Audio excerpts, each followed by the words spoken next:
Hello, welcome to my YouTube channel. Another episode to talk about. I can honestly tell you that being a comic book writer is different than you guys think. You know why?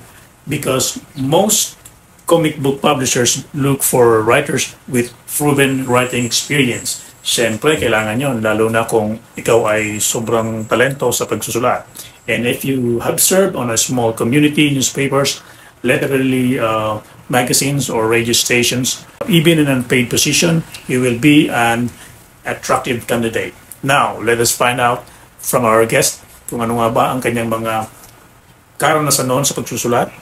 Let's go and find out.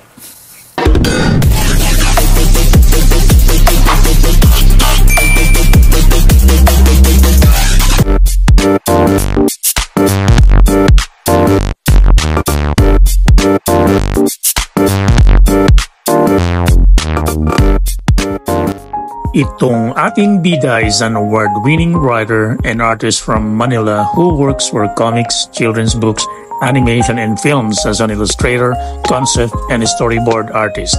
He received several awards including the Writer's Prize for National Commission for Culture and the Arts, Gawad Tanglao, Gawad Rustica Carpio para sa Sining ng Panulat, and the Best Filipino Graphic Novel for Comic-Con Asia 2018 for the book Wala Nang Tao sa Maynila. His graphic novel Sining Kiling won the 2024 National Book Awards for the Best Graphic Novel in Filipino. Halika, samahan niyo akong makausap siya, ang ating napakahusay na manunulat, walang iba kundi si Rande Valiente. Kumusta brother? Welcome to my YouTube channel. Maraming salamat sa invitasyon. Okay. Buti at nag-get tayo sa event na to, no? Ang hirap kasi yung dilapin eh. Oo nga, medyo matagal na yung invitation mo sa akin. Ngayon ko lang napagbigyan yung schedule kasi lagi rin akong wala. Finally natuloy tayo. So, para saan ba itong book launching na ito dito sa Mega Mall? Yung Philippine Book Festival ay isang annual book festival ng mga mahihilig sa libro. So, nandiyan yung mga author, yung mga readers, mga librarians, editors, etc. Lahat ng tao involved sa books. So, every year talaga, umatin ako ng Philippine Book Festival. Nagkataon na today is launch ng book ko na ang title ay Nagalit ang Aswang sa Mahal ng Bawang. Ayun, mamaya pag-uusapan natin book launch, mamaya hapon. Ilang books pala yung nasa market? Hindi ko mabilang. Pero ang kahapon kasi nagkaroon din ako ng book signing ng dalawa, yung Sining Kiling na pinablish ng Comic-Con. Yun, no. Saka yung Kwentong Butchero, nakahapon lang din i-launch. Oo.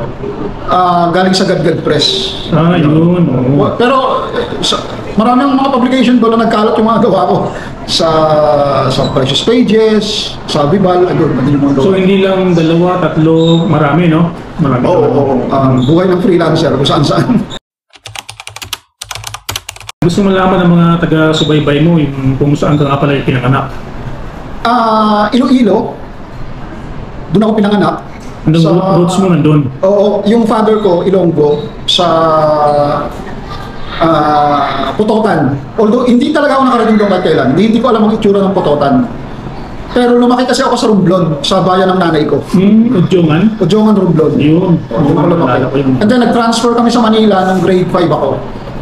Ibig sabihin, from grade 1 to grade 4, sa Romblon ako nag-aaral. Romblon, tapos lumilip ka ng Manila.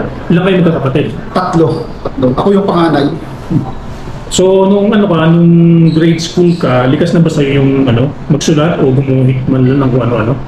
Well, hindi ko alam eh, kasi alam mo naman sa probinsya, di ba? Lalo sa bayan ng Udjongan. Wala kaming libangan dun eh, kundi baryo kasi, typical baryo. So, ang libangan namin, maglaro sa kalsada, pumunta sa dagat, yun, yung mga ganong typical na bata. And then, syempre, gusto mo ng mga alternative na libangan, wala naman kaming mga sinihan doon. Wala kaming mga TV. Siguro, may TV lang sa amin ng panahon na yun, baka si Mayor lang, o si Congressman, mga ganun lang doon. Kasi probinsya eh. Pero ang comics sa amin noon, nagkalat. Sa lahat ng sari-sari store, andun ang comics. So, tingin ko kasi yun ang dahilan, kaya mahilig ako sa pagbabasa. Kasi bukod nga sa paglalaro sa kalsada at sa dagat, yun ang naging libangan. Pero pag tulipat mo ng Manila, siyempre nagbago na yung surroundings eh. So, ano yung pagkakaiba? Biglang, nasa syudad na pala. Actually, naghanap ako ng comics. Unang dating ko sa Maynila kasi ang hirap. Hindi siya kagaya ng bayan namin na lahat ng tindahan may comics. Oo. Pagdating namin sa Santa Ana, hindi ako masyado nakakita eh. Sabi ko, ba't wala nang nagpaparenta ng comics dito? Ang naging solusyon ko, marami akong kapitbahay na may mga comics. Yun, ang hiram ako, tapos pag bumibili ko, nagsaswap kami. Yun, ganun ang nangyari sa akin. Kaya tuloy-tuloy pa rin yung pagbabasa ko ng comics, pero hindi talaga gaya nung grade 1 hanggang grade 4 ako. Yung talagang sobrang addict ko. Sobrang addict, no? Pero ibig sabihin, andun yung pakiramdam mo na pwede ka magsulat? Or hindi pa eh, wala eh. Drawing siguro, drawing. Pero mayroong isang event kasi sa atin, feeling ko, parang yun ang nag-spark sa akin, marunong pala ako. Kasi nung siguro mga grade 2 ako sa probinsya, may nagbukas doon ng sinihan eh, na yung double picture ng mga lumang pelikula. Oo. Nakapanood ako ng isang pelikula ni Fernando ko.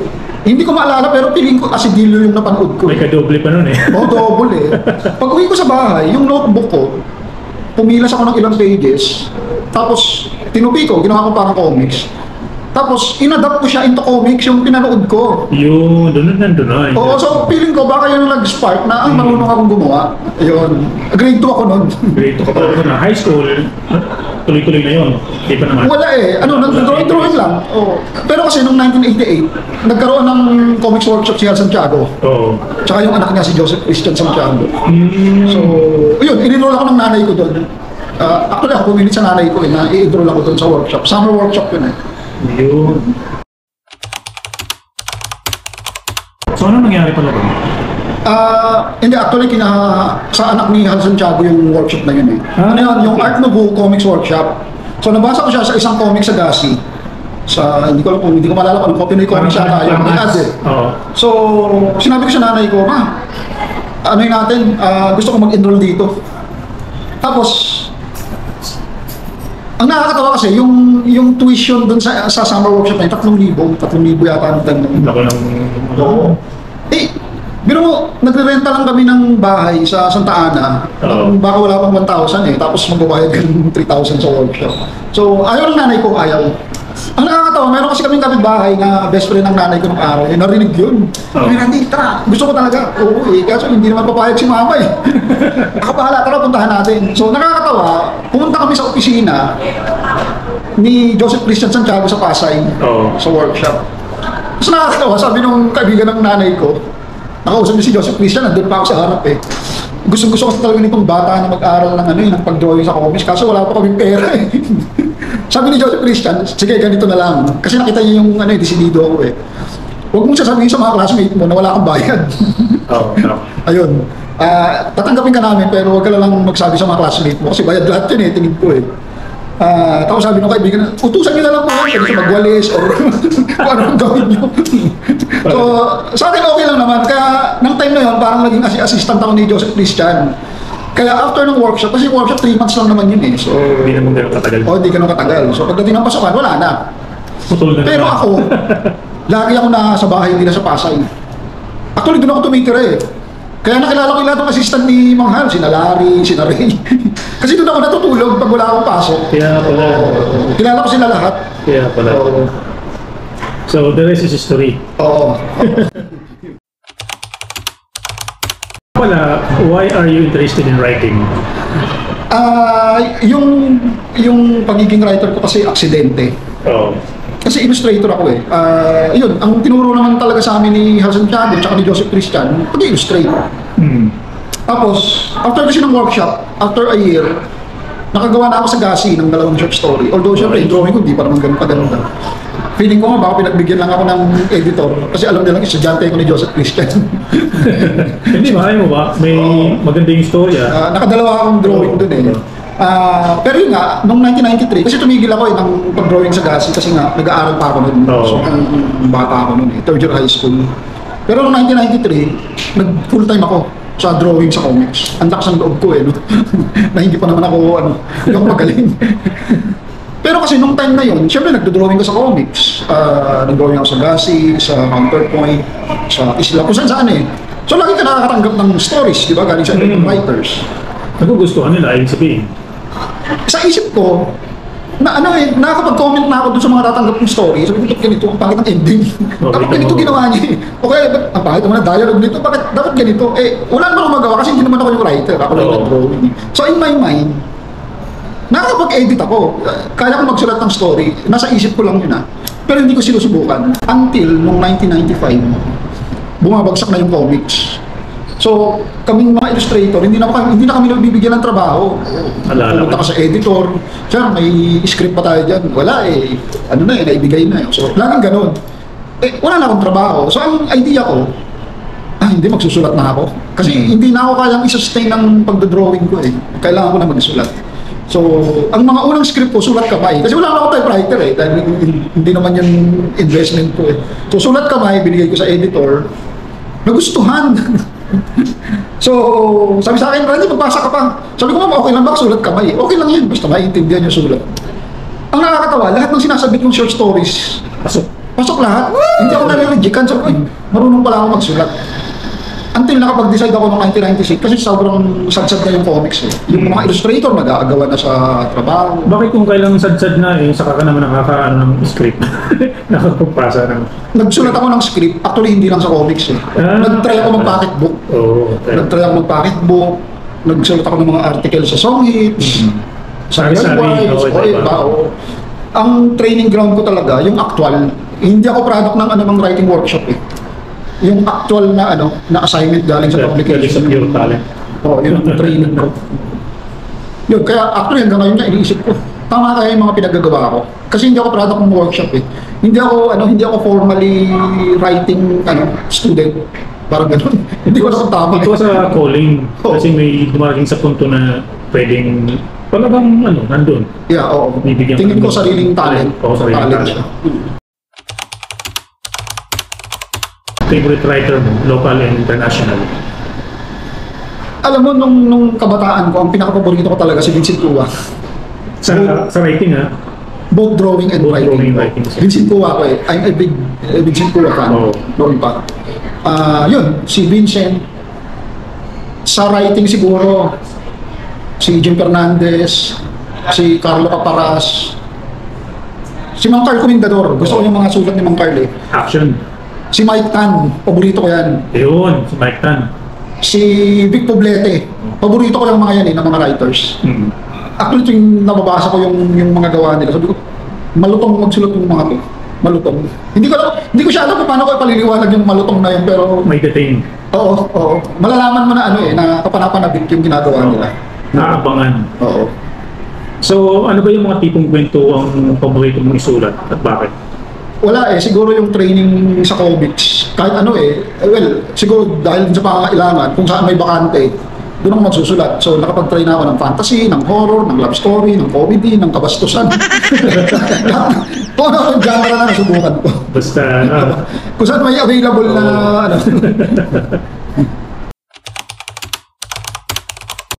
Kaya ako tinatanong kasi kanina, yung main talaga ng hilig mo is pagsusulat, di ba? Kasi mas alam ko malaki yung porsyento ng kaalaman mo sa pagsusulat eh. Doon ka nakatutok eh, kaysa sa pag-drawing siguro. Malaki ba porsyento mo sa pagsusulat o sa pag-drawing? Both. Actually sa akin, hanggang ngayon tanong ko yan eh. Kasi nung 1996, nung humina na yung comics, nag-full-time writing ako eh. Napunta ako sa pagsusulat ng pocketbook hanggang sa radio drama. Pinasa mo pa yun? Pinasa ko yun eh. Actually, ready na ako magsulat sa pelikula na ako. Ano na eh, parang gusto ko lang pumasok sa pelikula kasi may mga contacts na ako sa mga production. Parang RJ Nuevas? Oo, yun na yung target ko noon eh. Mag-TV or mag-movie. Tapos, noong 1999 kasi, nakatanggap ako ng first literary award na yung AIDS Society of the Philippines. Nanalo yung nobela ko eh. Tungkol sa AIDS. So, nung time na naisip ko, magpupuntan na ako sa writing. Pero dumating yung year 2000, sabi ko parang hindi eh. Hinahanap ko yung nagdo-drawing ako eh. So, ayun. Iniwan ko ang pagsusulat. Bumalik ako sa pagdo-drawing ng year 2000. Kumusta nga pala yung yung naging resulta ng pagbisita mo sa abroad? Di ba pabalik-balik ka na doon? Oo. Actually, nagsimula yun kasi, yung year 2000 kasi, gusto ko mag-drawing ulit sa comics. Ang problema, wala nang way. Kasi isang ka mag-drawing sa comics sa Pilipinas, wala nang comics. Oo, tama. And then, yun din yung taon na na-discover ko yung internet. So nalaman ko, may mga Pilipino pa palang nag-drawing sa abroad. Through online, kasi nakokontak mo naman na yung mga yung mga tao sa ibang bansa sa internet. So nag-try ako. Ang ginawa ko noon, lahat ng lessons na ibinigay sa akin ni Joseph Christian at Nel Santiago, binalikan ko. So nag-practice ulit ako, pinag-aralan ko. Parang na-recall sa'yo. Oo. Until one time na may isang independent publisher sa US, kinontak ako kung gusto kong mag-drawing sa comics. Tapos sobrang liit talaga ng bayad. Sobrang liit. Pero para sa akin kasi, sabi ko, ito lang yung chance ko makakapag-drawing ulit ako. So tinanggap ko yung project. Ayun, yun ang unang comics na dinrawing ko sa US. Oo. And then after nun, ginanahan ako, nagtuloy-tuloy. Pero on the side nung time na yun, nagsusulat-sulat pa ako eh. Kasi nga, hindi naman kasi biglaan eh. Kailangan meron ko pa rin pang salo. So on the side, nagsusulat pa rin ako ng pocketbook, ng mga articles, habang nag-drawing. Nung time na naramdaman ko na parang marami na akong ginagawang drawing na, hindi na ako nagsulat. So, ano ba ang mga natutunan mo sa ibang bansa? Sobrang dami. Actually na yung pagsusulat ko, hindi na ganun kadalas. Hindi kaya kasi yung araw na nagsusulat ako ng pocketbook, ng kung saan. Ngayon, lahat ng sinusulat ko pang sarili ko. Hindi na ako nagsusulat para sa iba. Magkaiba wala yun. Magkaiba yun, oo. Kung may gagawin akong book na ako yung mag-drawing, kailangan ako rin magsulat. Ganun. Or may gagawin akong article tungkol sa history ng comics. Susulat ko, ibibigay ko sa liwayway. Ganun ako magsulat ngayon eh. Or may gagawin akong libro about art. Dadaling ko sa publisher maghanap. Hindi na ako nagsusulat nung uutusan ka ng mga editor na hindi magsulat ka ng ganito, wala na, hindi na ako tumatanggap ng ganun. Ayun. Doon naman sa may natutunan ko sa pag-drawing ko sa ibang bansa, napakalaki. Actually, yung exposure mo sa mga conventions abroad, iba yung naibigay sa akin eh. Number one, yung quality ng trabaho. Oo. Saka yung mindset mo na ito na yung ginagawa mo eh, pagbutihin mo na. Paano ka pinasasaya ng pagsusulat mo o pagdidibo? Hindi ko alam eh, ano niya eh, parang Mixed emotion. siguro kasi yun na yung buhay ko eh. Actually wala akong alam na ibang trabaho. Nung nagsimula ako mag-drawing sa comics, nung nagkandahirap-hirap ako maghanap ng project, ang sumalo sa akin, drawing pa rin eh. Pansamantala, pumasok ako sa animation eh. So drawing pa rin siya. Minsan nag-storyboard ako sa advertising, minsan concept art ng games. Related pa rin sa drawing. Yun ang buhay ko na talaga. So wala akong alam na ibang trabaho. Hindi ako pumasok sa sa mga Jollibee or yung ibang trabaho na hindi related sa ginagawa ko.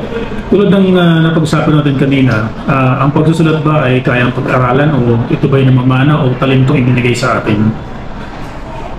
Actually, parang big question sa akin yan eh. Kasi ako nga, isa ako sa resulta nung hindi pinag-aralan. Pero dumating sa punto na kaya mo pala. Although, along the way ng pagsusulat ko, pinag-aaralan ko. Sarili. Kasi on the way, makakabasa ka ng mga books about writings, tapos yung mga interview sa mga writers. So, napipick up mo yun, yung mga lessons na yun. So, I think, pareho mo siyang pwede mo siyang mapag-aralan at pwede rin may talent ka sa pagsusulat. Sa dinami-dami ng mga naisulat mo, comics man o magazine, naalala mo pa ba kung ilan? Lahat? Dami. More or less? Oo, sobrang dami na. Kasi since 1996 eh. Sama na comics doon. Oo, sa comics lang, ang dami ko naisulat. Although mga short stories, hindi ako nakapag-nobela nun eh. Hindi ako binigyan ng chance ng mga editor ng time na yun. O short stories. Tapos, bakit book? Madami. Dami na. Oo, hindi ko na. Hundreds, sabihin na natin, more than. Siguro mga 100. So, mayroon ka bang gustong hilingin sa buhay mo? hiling? Lumaban. Kahit sino gusto ko. Yun ang problema eh, no? Ang dami natin nagawa, wala namang pera. Hindi, seriously, yung lagay ko sa buhay ngayon, parang narito na ako sa point na satisfied na ako sa nangyari lahat sa akin. Hindi man ganun ka-financially, pero hindi naman ganun kahirap. Kasi natatandaan ko, nung nagsusulat ako sa comics, alam mo yun, ultimo pamasahin mo, problemahin mo ako sa kukunin. Minsan magkukutan ka pa sa ibang illustrator, pre, pahiram na ng 50 pesos, wala pa masaya pa uwi. Wala ko na sinil eh. Di ba? Ngayon hindi na. Natustusan ko na lahat ng mga bagay na yun. Tapos, ayun, nabibili ko yung gusto ko. Nakakapag-travel ako sa ibang bansa, ang sarili kong gastos. Yun. So, Okay na, Oo, diba? okay, oo. Parang sapat na rin, di ba? oo. At the same time, yung satisfaction na nagagawa mo na yung gusto mo, Oo. in terms of writings tsaka drawing, wala na nakikialam sa'yo. Yun. Alam ko na may mga programa ka, sabihin na natin, o kaya activities na tumutulong sa mga batang manunulat. Ano ba ang pwede mong ibigay na kaalaman sa kanila? Medyo ano yan, mahirap pa. Marami kasi akong mga naging projects na hindi ako aware na may natutulungan ako. Halimbawa, yung nag-propose ako ng exhibit sa CCP, yung comic sining visual, yung 100 years of Philippine comics. Pinopose ko yun nung panahon ng pandemic na wala akong magawa sa bahay. So, one time nag-iisip ako na what if mag-propose ko ako CCP? Total kasi magwa 100 years na yung comics eh. So ano lang yun, accident. Nasa isip ko na ma-approve man o hindi, okay lang. Wala namang makakala sa akin, propose lang naman ako. Eh after 1 month yata, kumontak sila sa akin, approve. Actually doon ako na problema eh. Ayos, Parang nag-trip-trip lang naman ako. Kaya yun yung time na ginagawin ko lahat ng mga materials na nanghirap ako sa mga collector, sa mga kakilado, pero naman ng mga lumang original art exhibit natin sa CCP. And then, nanganak kasi yung exhibit na yon. So, from CCP, ang dami kumontak sa akin na taga iba-ibang lugar. Oh. Kaya hindi, pwede bang galing mo dito sa Mindanao itong exhibit mo? Kaya nakarating ako sa Mindanao, sa Visayas, kung saan-saan. Kaya pala, tuloy-tuloy. Para hindi ako mainip kasi yung exhibit kasi di ba 1 month. Tapos, opening lang naman, 1 day. Naisip ko, parang nakakaano naman, ano ba, nung napunta sa Davao yun, nakakapanghinayang, 1 day lang yung opening. I-propose ko kaya na magsabay ako ng mga workshop. Yun, so, sabi ko dun sa organizer dun, pwede mo lagyan ko ng workshop, ng drawing workshop para mag-stay ako ng mga ilang araw pa sa Davao. Pero ang purpose talaga nun, kapag-ikot ako sa lugar. At the same time, yung babagay ko nila, yung kaalaman ba? Oo, na ipapasa ko. Dagdag, kaalaman. And then, marami kasi akong mga ideas na nasa isip ko lang na hindi ko alam nagkakatotoo. Like yung workshop ko sa Davao, ang title ko Hagod. Yung mga brush strokes ng mga matatandang illustrator, wala kasi nagtuturo nun. Pero nasa isip ko yun, naisip ko dapat may magtuloy nitong anong to eh, ng legacy na to ng mga Filipino artists. Kasi yun ang dahilan kung bakit nahiwalay yung mga drawing ng mga Pilipino nang mapunta sila sa Amerika. Sila Redondo, sila Alcala, mga Pilipino ang gagaling mag-brush. Palagay mo, bakit napunta sila doon? Kinuha sila nung DC Comics noong Or 1970. mas malaki yung... Oo, kasi ba yun? Mas malaki ang bayad doon. And then, at the same time, kinuha sila ng mga editor dito. Yun. Kaya nga kung tatanungin mo kung ano yung style ng mga Pilipino sa pagdodrawing, malaking factor yung paggamit natin ng brush. Eh yun na yung nawawala. Nasa isip ko yun na mag-workshop ng ganun. Kaya nung nakarating doon yung exhibit ng comics, pinopost ko din sa organizer, pwede ko bang ituro to sa mga bata? Yung paggamit ng brush ng mga Filipino masters.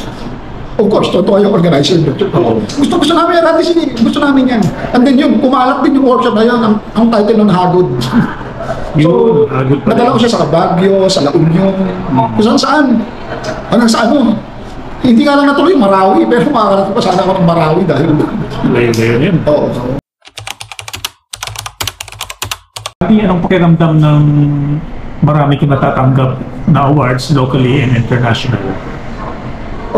Actually, surreal pa rin sa akin eh. Yung siningkiling ko na graphic novel, nanalo ng National Book Awards. Nito lang, nitong 2024. Yun siguro yung pinakamalaki kong literary award, yung sa National Book Awards. Na, well, hanggang ngayon, iniisip-isip ko pa rin na bakit ako nakakatanggap ng mga awards. Actually, ang dami na eh. Meron na ako sa NCCA. Bigyan mo kami ng konting pahapyaw dun sa siningkiling. Bakit nila gusto mabasa yun? Ano siya eh, historical, political, medyo artistic yung laman. Yeah, So, pala. hindi ito yung mga typical comics na nababasa nyo dati sa publication. Hindi siya talaga hindi siya typical na comics. May nag-review nga, ang sabi sa akin, ano siya, literary book, nagkataon lang na ginawang comics. Pero yung content niya talaga is literature, parang ganun. Although comics is literature naman talaga. Pero ibig ko sabihin, medyo serious kasi yung laman niya. Okay. So, actually, lahat ng ginagawa ko sa comics ngayon, papunta na ako sa ganun into literary type comics. Yung ilo-launch na book na Nagalit ang Aswang sa Mahal ng Bawang. Oo nga pala. Ano, Medyo nakakatawa lang yung title nun, pero yung content talaga nun, ganun din. Oo. Political horror yung laman.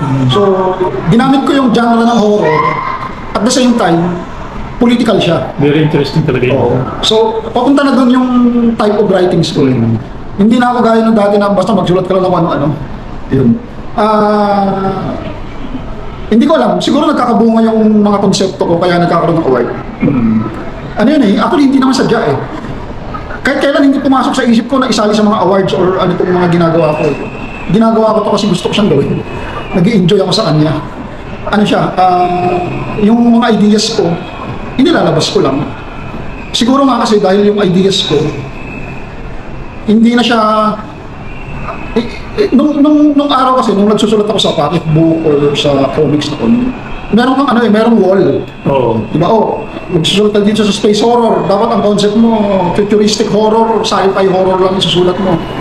Pag nagsulat ka naman sa pocket book, dapat ganitong story lang boy loves girl, happy ending, pati yung pangalan mo papalitan, hindi pwedeng gamitin yung totoong pangalan mo. May siya may boundary ka na pwedeng gawin.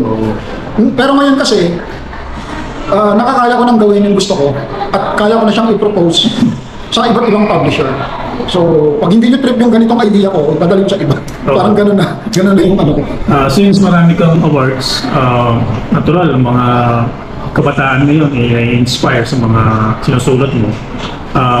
Meron ka bang advice o pangmahasa pang kanilang kalaman, lalo na dun sa mga young creatives? Number one, huwag kayong malulunod sa awards. Number one yun. Don't aim for awards. Gawin nyo kung ano yung magpapasaya sa inyo. Although syempre, napaka-ano rin yung magpapasaya. Kailangan yung trabaho nyo is, number one, alamin nyo na kailangan tatangkilikin siya ng tao or kahit pa paano may magbabasa sa inyo or may mag-a-appreciate sa inyo. Pwede kayong gumawa ng gusto nyo lang, kung sarili nyo lang, pero yun nga, huwag kayong mag-expect na tatangkilikin siya ng ibang tao. Lagi kasing gano'n ang nasa isip ko. Kung gagawin ko to, sino yung mga tao na makaka-appreciate nito? Naiisip ko lagi yun para kanino to? Diba? Lagi ako may gano'n. For drawing man or for writing. Para kanino tong drawing na to? Hindi ko pwedeng ilagay lang to sa baul habang buhay. Kailangan may makakita nito. Yun, yung mindset siguro na gano'n. Siguro ang advice ko rin, love your craft. Kahit ano man yan, kahit nagtitimpla ka lang ng kape, kailangan gusto mo yung ginagawa mo Hindi pwede yung ura-urada. Actually, nung nag-drawing ako sa Amerika, ang laking bagay nung tinanggal ko sa mindset ko na nakuha ko sa local comics. Alam mo kung ano? Yung bahala na. Kasi nung nag-drawing ako sa comics, bahala na yan. Tapos din yan. Ipapasa ko na to kasi sisingilin ko na mamayang hapon. Pwede na yan. Pwede na yan. Yun, yung pwede na yan. Ang totoo nung hindi ko pala pwede yun. Yun ang sisira. So nung nag-drawing ako sa abroad, ayun, ano yun, hindi siya madaling proseso actually. Matagal siya na proseso, pinapakaramdam ko yung sarili ko, tinatanggal ko sa sistema ko yun yung pwede na yan. Hindi ko pwede talaga. Kailangan, ayusin mo talaga, unti-unti. Ginamot ko yun Hindi ko siya ginamot ng isang araw. Pinapakaramdaman ko siya. Process siya. Habang gumagawa ako, kapag naramdaman ko, namadali ko na. Hindi, kailangan ko tumigil muna, lalabas muna ako, magkakape muna ako. Mamayang gabi na ulit yan, para bumalik yung gana. Sino ang gusto mong pasalamatan? Napakadami. Well, unang-una si Thundercats Joe. Salamat, Randy, sa pagpapaunlak sa invitasyon ng interview na to. Napakadami. Siguro, kasama sa listahan, syempre, yung aking teacher, si Joseph Christian Santiago. Siya talaga yung teacher ko, number one. Pangalawa, si Al Santiago, yung tatay niya. Kasi after niya, pinasa niya lang ako sa tatay niya. Pinasa niya ako. Well, siguro yung kapitbahay ng nanay ko. Kasi hindi dahil sa kanya, hindi naman ako napunta ron. Hindi ko alam kung nasaan na siya ngayon. Wala na akong balita for many decades. Do you want to say something to Joseph? Baka naman to. Oo, si Sir Joseph. Naku, grabe. Ang huling kita yata natin, 1989. Hindi ko na... Wala na nga sa isip ko yung ano eh. Kung Basta yun siya. Oo, kung anong itsura nyo ngayon. Kasi nasa isip ko yung itsura mo noong 1988. Na Yung pa rin. Oo. Baka nasa 22 lang siya nun eh. Ako nun, nasa 14. Mga ganun lang ako nun eh. Yung time na yun. 14, 13. So, well, I hope one day magkita ulit tayo. Sino pa? Sa, napakadami. Well, syempre yung Panginoon. Kailangan pasalamatan natin kasi siya talaga yung nagbigay ng lahat ng mga blessings natin. Lahat ng mga naging kaibigan kong writers, artists, editors. Gassy Boys. Yeah, well, syempre mga Gassy. Mga taga-Gassy, mga taga-Atlas, mga taga-Counterpoint, mga taga-Infinity, lahat ng ginawan ko. Yung nagbigay buhay sa'yo. Oo. Even sa yung mga taga-Pocketbook, mga taga-Precious Pages. Actually, malaking bagay sa akin ng Precious Pages. Sila yung nag-open ng door sa akin sa pagsusulat sa Pocketbook. Kasi imagine mo, nagsusulat ako sa comics ng 4 pages. And then nilipat ka sa Pocketbook na 100 pages ba yung Pocketbook. Parang nasa 60 or mga ganun. Pero mo biglang nag-transition ako ng ganun kahaba. Yung Precious Pages ang nagbigay sa akin ng opportunity na ganun. Ang haba. Mayroon ka ba bang gustong i-promote ng mga next, malay mo, mayroon ka pang ginagawa sa ngayon? To promote ka? Well, siguro yung Aabangan. mga books ko na sa market pa hanggang ngayon. Yung Siningkiling, magbibili nyo online. Yung Aswang, magiging available na siya in few days. Ayos. Yung Kwentong Butchero, na nilabas ng Gadgad Press. Napakadami. Abangan nyo lang sa FB ko at sa IG. Siyempre, huwag nyo nang kalimutan yung Art Asia sa gallery. I said. Yung nagbigay sa amin ng Sige, nagpamatay dito sa Art Asia. At huwag nyo kalimutan, kailangan kayo mag-subscribe dito sa channel ng Thundercats Joe. Actually, lagi ako nanonood dito kasi nga ini-interview ni Joe yung mga artist, kung ano yung ginagawa natin sa drawings, illustrations, lahat ini-interview sa channel na to. So kung mahilig kayo sa mga ganong content, mag-subscribe na kayo. Ako, pinapanood ko lagi ito. Lahat ng content niya, napanood ko na. Yun, maraming salamat Randy sa pagpapaula at mabuhay ka. Okay.